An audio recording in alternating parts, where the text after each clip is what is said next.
আসুন সহকর্মীবৃন্দ, এবার দ্বিতীয় পয়েন্টটা বলি।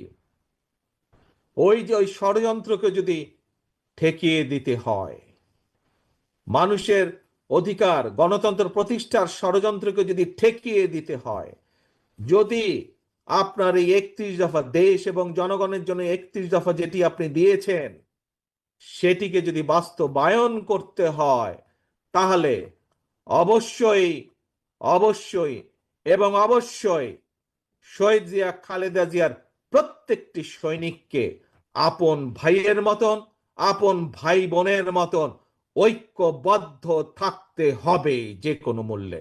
পারবেন কে ভাইরা? পারবেন না কে? এই রে দুর্বল, একদম হাত তুলে বলতে পারে না পারবো। জোরে বলেন পারবো ইনশাল্লাহ। প্রতিজ্ঞা করেন আল্লাহর নামে যে ইনশাল্লাহ আমরা ঐক্যবদ্ধ থাকতে পারবো। ধন্যবাদ সকলকে।